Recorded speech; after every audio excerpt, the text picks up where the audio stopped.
The artist is always going to be in the spotlight. The first assumption is that they wrote the song themselves and they did everything themselves, all by themselves. You know, and it can seem like a bit of a thankless job being in the background of the inner workings of the song.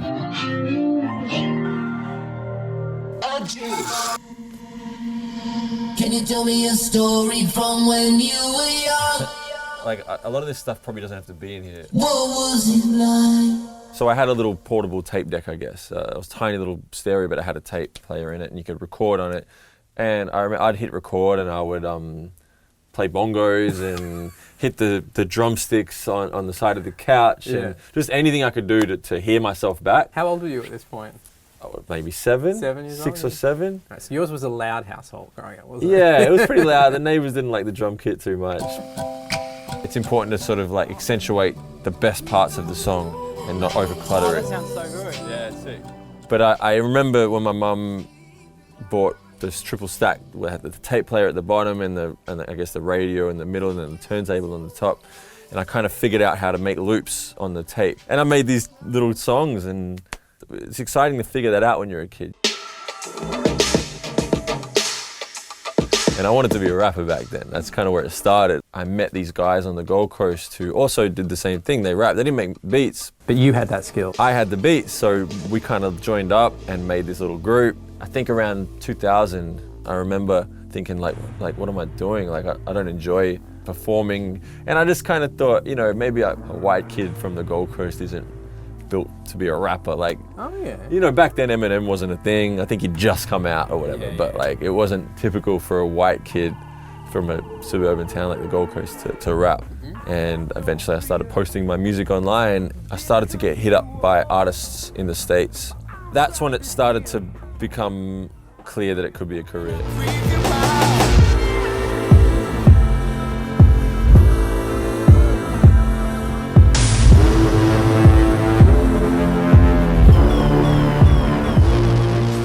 As you started producing beats and you started working with artists, was there a moment where you sort of had to kind of pinch yourself, like, oh my God, I'm working with blah, or oh my God, I've delivered a beat for blah? Is there something like that where it sort of stood out? Oh yeah, the Eminem thing. Yeah, so how did that happen, the Eminem thing? Because I'm also like seeing the poetic justice of young white rapper from the Gold Coast. Yeah. So works with the biggest white rapper of all works with the time, biggest white rapper in the world. How did that actually come about? That was through a friend of mine who goes by the name of S1, who's a producer. We had come up around the same time on the internet forums. He started working with Kanye West. He did the song Power. I was just messing around on a new synth. I didn't think anything of it, but I sent it to him anyway. And yeah, he ended up making a beat with that instrumentation that I'd done.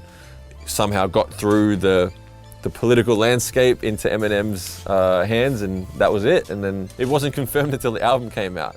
Like I hadn't heard anything or seen anything and then the album came out, and that's when I saw the track and heard the music. It's like I'm in the dirt digging up old hurt.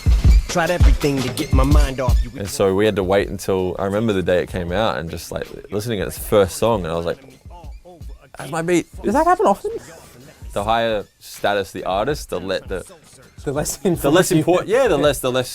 they keep you in the loop. That's kind of how the music business is. You do these songs and you put them out there and you just wait and hope that something hits or something lands. That's kind of it, you know. Yeah, another beat of yours ended up on a Madonna album.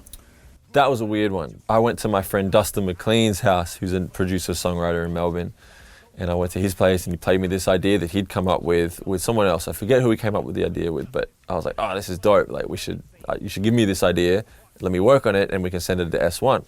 So he sent me the chords and the parts, and I fleshed it out a bit, and I sent it to S1, and he's like, oh, I love this. I'm going in with Madonna in a week. I'll play this for her.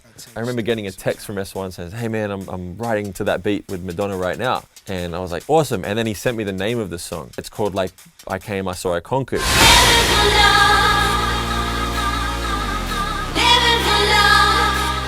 The album comes out, and I'm like, oh, we mustn't have made the album. Like, that's cool, that happens.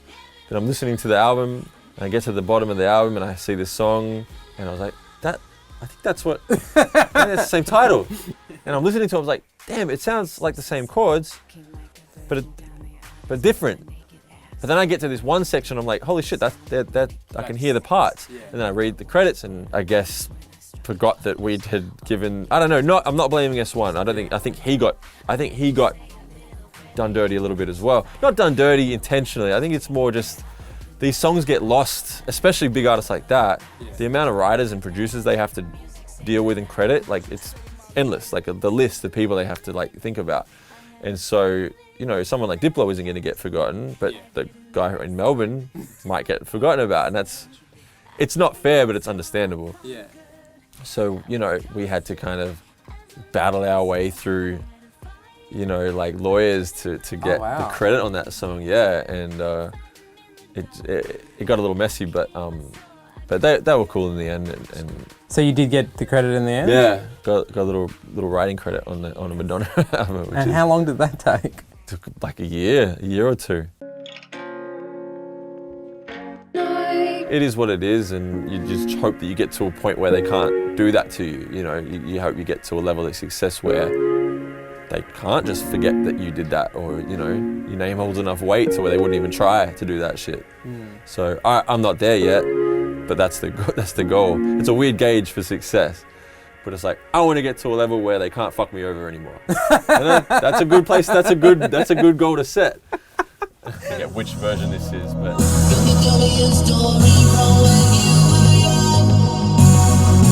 So it's similar, but it's a little more, I guess, polished and like cleaner and a little more pop. The chorus. I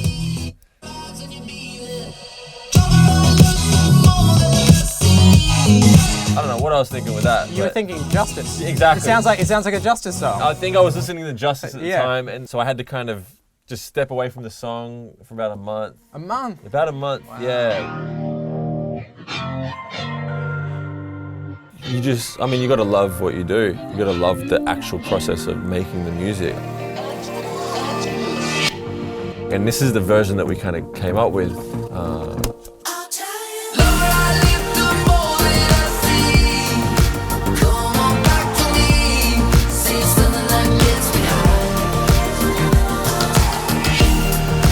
I like it when a song comes out, like that's great and it's exciting and everything, but it's not what I love about it. I love being in the middle of it. Like I love the process of producing a song and writing a song and the creation of a song. M-Phazes, thanks so much for talking to us. Pleasure. We really enjoyed talking to you.